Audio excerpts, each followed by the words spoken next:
First of all, thank you everybody to come and see the Gypsy King again on this lovely day. Second of all, we have the rematch. I can't remember a bigger heavyweight fight in a long time. Maybe Lennox Lewis versus Mike Tyson was the last big fight like this. That was the last US-UK showdown. Deontay Wilder took a bit of my advice on his dress sense, I can see. He's looking well, smart. And that's it really, you know. There's not much I can say. And for the first time in my boxing career, I don't need to sell this fight. People know what they're going to get. It says exactly what it says on the tin. You're going to get a good fight. Whether I think the consensus is either he knocks me out or I win on points. That's what's been going around. Either Fury wins on points or Wilder wins by KO. You know, and usually when people have that opinion, it usually goes the opposite way around. So yeah, expect Wilder to come out boxing and moving, looking for a points victory, and expect me to come out bombing, looking for a knockout. It's usually what happens. But apart from that, Deontay Wilder hasn't been returning my calls or messages or texts since I beat him last time. Yeah, he tried to keep his distance. He didn't want to do press conferences with me. He didn't want to be around me in case I got into his head. You know, all this getting into people's heads, I think it's a lot of shit anyway, to be fair. It's like, I'm living in his head rent-free and all that. You've heard it all before, but, you know, at the end of the day, it's just talk. Sticks and stones break your bones. Names will never hurt you. It doesn't really matter what I say or what Wilder says.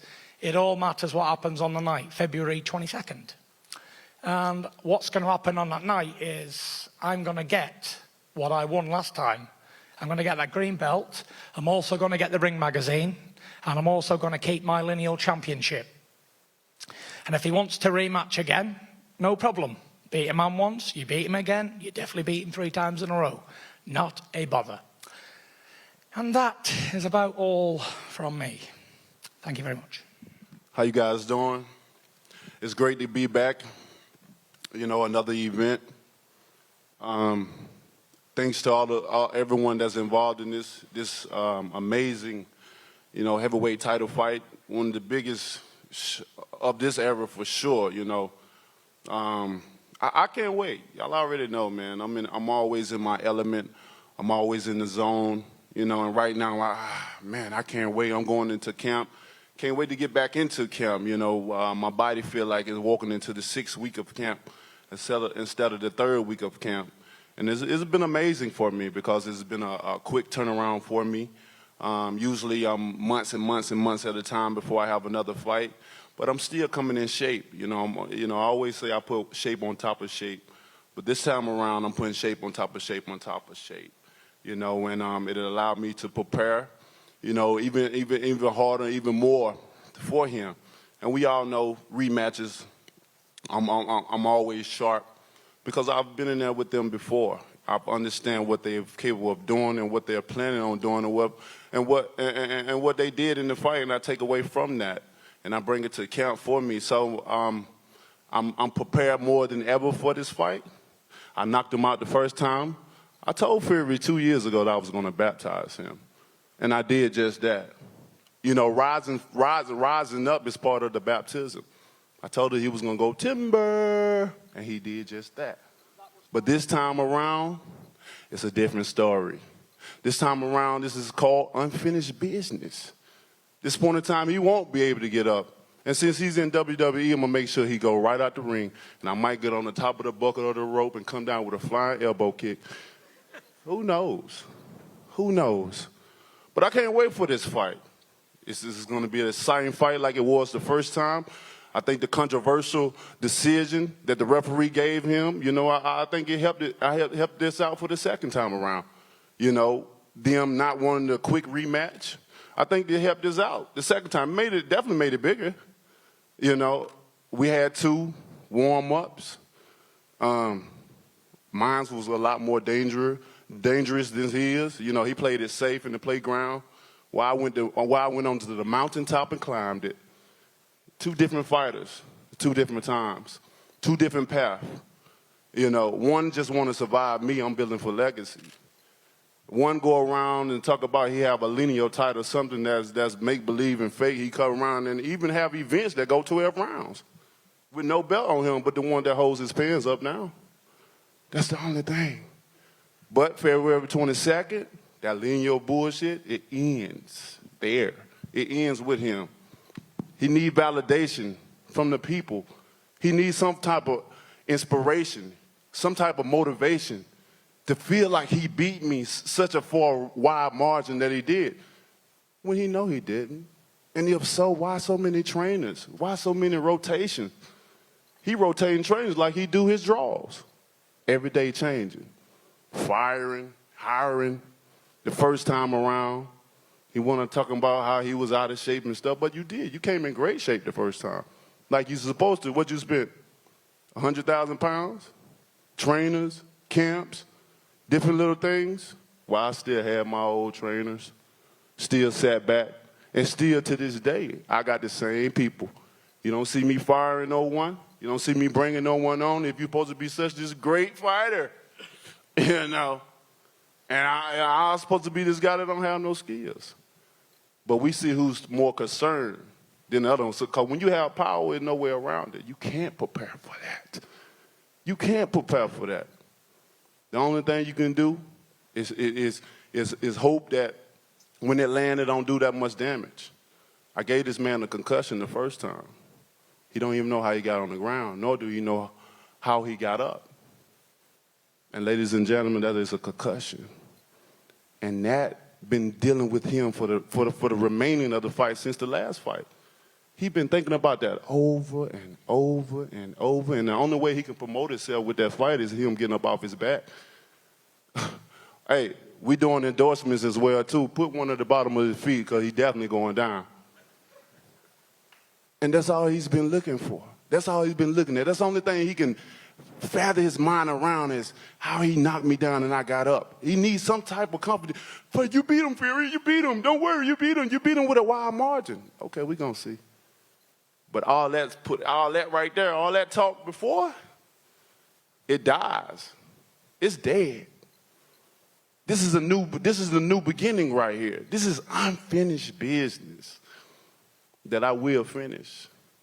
I will do exactly what I said I would do. I'm going to knock him out. Like I told him, I'm the lion. I'm the king of the jungle. And come February 27th, I'm going to rip his head off his body. Remember I said that. I'm going to knock you out there on ropes so you can really feel a WWE moment in real life. I'm glad you got a second job. You need it. This is your whole plans. What I'm going to do when this guy knock my marbles out of my head. Because I'm going to definitely do it. And I can't wait. This is a major fight for you guys. You should be excited. This is the Wilder Fury 2 rematch, and it don't get no better than this. Two giants. Two champions putting their life on the line for others' entertainment. From a distance of places. He's from all the way over the pond, and I'm from here. Two guys putting their energy in the ring just to see who is the king. I speak it, I believe, and I receive it. And I will knock them out come February the 22nd. And we move on with our lives from there. But until then, man, y'all sit tight. Buckle up. It's going to be a long ride until that time. We still got a couple of more weeks in camp to prepare for this fight, to give y'all the best fight y'all ever seen in your lives. And I'm looking forward to it. So stay tuned. If you can't buy no ticket to go to the arena, make sure you click that button. Till then, I can't wait, baby. Bomb Squad! I'm going to sleep listening to him talk on about nothing. I'm just waiting to hear his point. He still hasn't got to the point after 7 minutes of talking. What am I going to do in the fight? I'm going to win. That's what I do. Deontay Wilder can make all the excuses he wants to make up in his own brain. His team, everybody can tell him, you won that fight, baby, you won that fight. But listen, as a fighting man, you know when you win and lose fights. Simple as. He lost the fight fair and square. He will lose the fight again fair and square. They had to rob a man who was out the ring for 3 years, ballooned up 147 pounds, and they still couldn't beat him. They had to give him a bad decision in LA, you know, to get a victory for the so-called top bloke, top champion. I'm going to go out there, I'm going to give him a boxing lesson, and I'm going to knock him out. That's exactly what I'm going to do. Why did I bring Sugar Hill in? Because I wanted to. Why do I keep switching trainers? Because I want to. You know, I'm a big believer in you're never a finished article. You can always improve your game. You can always polish it up again. You know, Wilder says he sticks with his team. Fair play to him. I'm a man who likes to keep freshening things up now and again, and I do that regular. It's what I do. So, you know, I'm training hard in the gym. I don't make excuses. It was what it was. I won fair and square, and it was what it was. We get to do it again. We get paid for the same thing twice. So I'm not complaining. You know, he's the man here making excuses. He broke his right hand. I only had 12 weeks and 4 days to train. 12 weeks. I can be ready for a fight in 2 weeks. I'm ready for a fight today. Never mind 12 weeks and 4 days. Fuck me. You know, there's no need for excuses. There's no need for problems. I've heard he's had the flu. I heard he broke his hand. I heard he was having problems or whatever. It doesn't really matter, because when I get him in there again, I'm going to make him feel the fury. He will get it. I've never been as sure as anything in my whole life. As sure as I was this morning putting this suit on and putting my shoes on and having a wash and brushing my teeth. That's how sure I'm going to kick this motherfucker's ass all over that ring. 100%. He can't win. He's got a puncher's chance just like everybody else. He could barely land it last time. He landed 2-3 punches in the full fight. I'm much sharper now, match fit, coming off 12 good rounds. You know, been in training camp. I haven't had to lose any weight. I'm fine. I'm great, ready to rumble right now. Hope he trains hard. Hope he goes to bed sleeping, thinking about me. If only I could land me right hand. You know, he's got out of jail a couple of times with that right hand in his last couple of fights. Like he said, people say to me, oh, he's lucky he gets away with this one shot. Like he just said, it ain't luck. He has to put it there. But this time, it won't be there. Because I'm going to be super slippery. I'm going to be like a goldfish in a goldfish bowl, swimming away. And that's it, you know. I'm not here to call him or run him down, because when I run him down, it only makes my victory look shitter on the night, doesn't it? So I want people to think he's the best puncher in history, the greatest boxer in history, longest reigning champion ever, the best there ever was. So when I beat him February 22nd, then it makes my victory look even sweeter. But when I really face facts, when I beat Deontay Wilder, I've just beat another bare bum in the shower with a pair of boxing gloves on.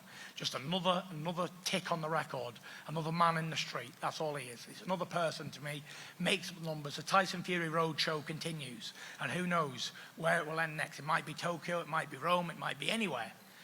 Next stop, Las Vegas. Keep watching. 1 minute he says I made up this title of lineal championships, and then he keeps talking about he's going to walk away with them all. So which is it? Have I made it up, and is it fake, or is it an official title? Anyone who knows boxing knows the lineage of the heavyweight division goes back to the days of John L. Sullivan, right up to the way to me today, Tyson Fury. All this talk of the lineal ship, he'll be gone after me and whatever. If he beats me, he'll be beating the lineal heavyweight champion of the world, which means he's the best of his era. And every era there's the best, and I'm the current best lineal champion of my era. I took that title from Vladimir Klitschko, 28th of November 2015. Nobody disputed that Vladimir was the best of the day, and I inherited that title off him. So until somebody beats me, I'm still a lineal champion, and still it exists. I actually set a massive precedent when it comes to titles, because it was the first time in history that the lineal championship had ever split from the Ring Magazine championship. And I spoke to Ring Magazine guys today, and they're quite delighted that the Ring and the lineal will be put back together after a 3-year, 4-year layoff. So yeah, it's going to be a fantastic night. Deontay Wilder is going to come in, and like he said, he's going to be more patient and more relaxed, and whatever he's going to do, try to land that right hand. Of course, that's his best weapon, the big right hand. Knock me out, whatever. And it's my job not to let him do that. And the fact of the matter is, I'm not going to dress it up, I'm going to speak the honest truth. If I'm stupid enough to get hit by that big stupid right hand, then I deserve knocking out. And it will knock anybody out. As we saw, he hit me with it twice, and bam, I hit the floor twice. But it's not how you hit the floor, it's how you get back up and respond. And he knows he ain't messing with no quitter, no shithouse here. I'm a fighting man. And the late great Brendan Ingle once said, to beat Tyson Fury, you have to nail him to the fucking canvas. And that's what this little skinny-legged super noodle will have to do, nail me to the canvas. And if he can't do that, I'm going to eat him up. This time is going to be different. He thinks I'm going to come out irking and jerking, as Eddie Hearn says. Everyone's took that style now. The irky-jerky style of Tyson Fury. Made it famous. I'm not looking for irky-jerky. I want him to meet me dead in the centre of the ring. Let's have a slugfest. Best man stands up, loser goes down.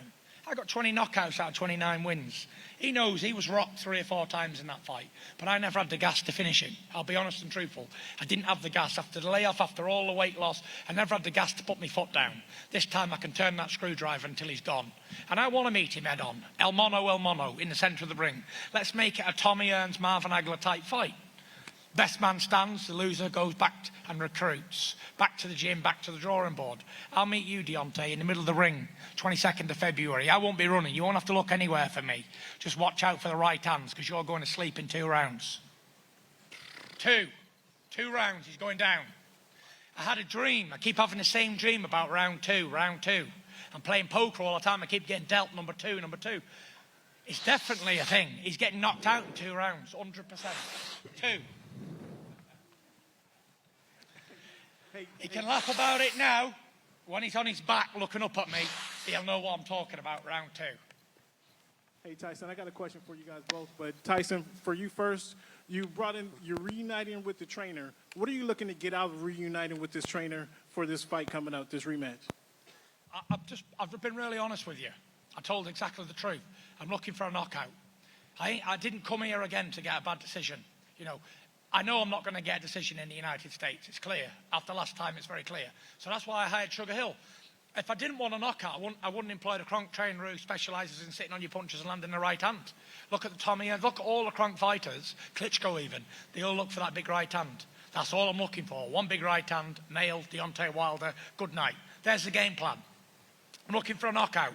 And if I wasn't looking for a knockout, I'd have kept hold of Ben Davis. I would have sharpened up on what we were doing, herky-jerky, slipping and sliding. I ain't looking for that. I ain't coming here for a points decision. I'm coming for a knockout. Like Deontay Wilder said, I'm sick of points decisions. I've had plenty of them in my career. I've had 9 of them. I'm looking for a knockout number 21. And that's brutally honest. Brutally from the heart honest. I'm looking to knock him out. Hey, champ, he changed my line of thinking. Care to respond to his two round knockout prediction? I mean, that's what he believes in his heart. You know, that's what he believes. I always teach people when I speak, I say, speak it, believe it, receive it, you know.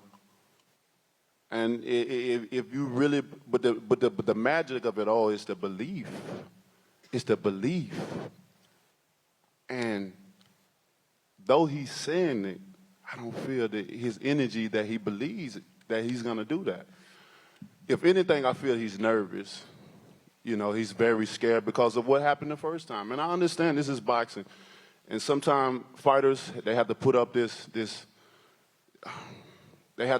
front, you know, like it's all good and nothing, you know, nothing gets to them or nothing hurts them or, you know, we always acting tough and stuff because of the sport that we're in.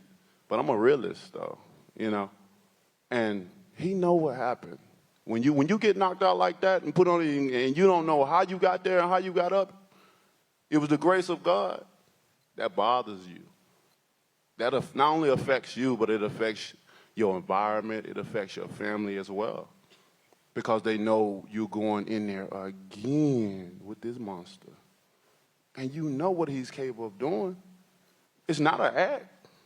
It's something I do every time I'm out.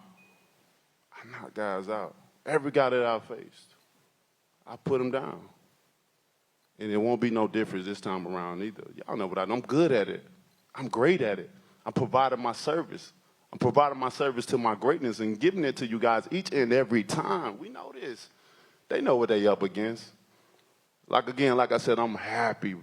I sit up here right here with smiles. I can't even stop smiling because that the inner happiness inside of me. I'm not concerned or worried about who he got in camp or what he got going on. I'm not worried at all. He should be worried about me. And I already starting camp 10 days, and when this is going to the 3rd week. Boy, you better. Boy, you. Shit. It's going to be a beautiful moment in time for me, but not so pleasant for him.